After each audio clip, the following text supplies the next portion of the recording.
কারা কাটছে আসলে এটা তো আমরা দেখিনি। আমরা এই আমার বাসা হচ্ছে এখান থেকে আরও আধা কিলোমিটার দক্ষিণে। গতকাল রাত্রেই দেখলাম যে ওই কিছু রাত 12টার পরে দুইটা ড্রাম ট্রাক দিয়ে আমার বাসার পাশে ওখানে ইসলামী ব্যাংক আছে, ইসলামী ব্যাংকের সামনে রাস্তা প্রতিবন্ধকতা সৃষ্টি করা হয়েছে। ওই প্রতিবন্ধকতা যখন আমরা ওই বিদ্যুৎ ছিল না, যার কারণে আমরা রাস্তার মধ্যে দাঁড়িয়েছিলাম রাতের মধ্যে। এই ঘটনাটা দেখে সাথে সাথে আমি প্রশাসনকে ইনফর্ম করার পরে প্রশাসন আমার 10 মিনিটের মধ্যে প্রশাসন আসছে।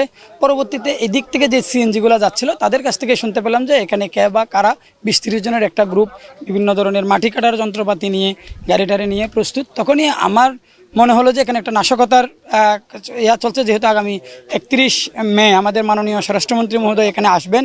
আমরা সেই সংবাদ পেয়েছি, স্থানীয় জনগণের মাঝে উৎসাহ উদ্দীপনা আছে, কিন্তু একটা কুচক্রী মহল বা সন্ত্রাসী মহল এই ঘটনাকে কেন্দ্র করে হয়তো নাশকতা সৃষ্টির উদ্দেশ্যে এই মাটিটা কেটেছে বলে। এই ঘটনার সাথে এটা দীর্ঘদিন এখানে যারা সন্ত্রাসী, যারা এখানে নিয়ন্ত্রণ করতো তারাই জড়িত।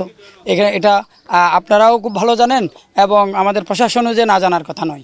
ঈদ আসবে, সাথে ক্যাশব্যাকও আসবে। নিজের বা প্রিয়জনের জন্য কেনাকাটায় এবারও নগদ পেমেন্টে পাচ্ছেন দারুণ ক্যাশব্যাক। তাই যাই কিনুন, পেমেন্ট করুন নগদে। এখানে 9 মার্চের পরে কিছুটা আতঙ্ক আমাদের কাটলেও এখনও পর্যন্ত আমরা দেখতেছি সেই সন্ত্রাসীদের বিশাল একটি অংশ কোনো ধরনের গ্রেপ্তার হয় নাই, আটক হয় নাই। ওনারা এখনও এই এলাকাতেই হয়তো একটু পাহাড়ের দিকে অবস্থান করতেছে। তারা সময়ে সময়ে এদিকে এসে আমাদের আশেপাশে বিভিন্ন নিরীহ মানুষদেরকে রাত্রে বিভিন্ন চুরি করতেছে, হেনস্থা করতেছে, বিভিন্নভাবে এখানে চাঁদাবাজি করতেছে। এই জন্য আমরা অবশ্যই আতঙ্কিত। সাধারণ জনগণ, বিশেষ করে জঙ্গল সলিমপুরে 24,000 পরিবার আছে, লক্ষাধিক মানুষ আছে। আমি আগেও এসপি মহোদয়ের সাথে বলেছি, এখানে সর্বোচ্চ 15 থেকে 20 জন বা 25 জনের বেশি সন্ত্রাসী এখানে নাই। আর বাকি মানুষগুলো এখানে ভালো মানুষ। এখানে আপনার 10 থেকে 15,000-এর উপরে গার্মেন্টস কর্মী আছে, বিভিন্ন পদে চাকরি করে এরকম লোক আছে। আমি একজন আইনজীবী, আমি এখানে আজকে থেকে 20 বছর আগে এসেছি, ছাত্র অবস্থায় এসেছিলাম, এখানে লেখাপড়া করে শ্রম দিয়ে এখান থেকে আজকে আমি সমাজের একজন প্রতিষ্ঠিত নাগরিক হয়েছি। আমরা আসলে তাকে সত্যিকার অর্থে খুব বেশি দেখা যায় না, তাকে আমরা অতীতেও কখনো দেখি নাই, কিন্তু ওনার ব্যাপারে আমাদের জনগণের মাঝে একটা ভালো ইমপ্যাক্ট ছিল।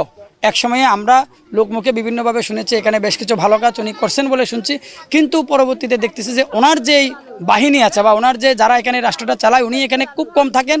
আমরা যতটুকু জানি উনি মোহাম্মদনগর বাইজিদের ওখানে থাকেন, কিন্তু এখানে ওনার একটা বাহিনী এখানে কাজ করে। ওই লোকগুলো অত্যন্ত খারাপ, এই সাধারণ মানুষদেরকে ওরাই সবচেয়ে বেশি কষ্ট দেয়। উনি এদেরকে নিয়ন্ত্রণ করে বলেই ওনার নামটা সবচেয়ে বেশি আসে।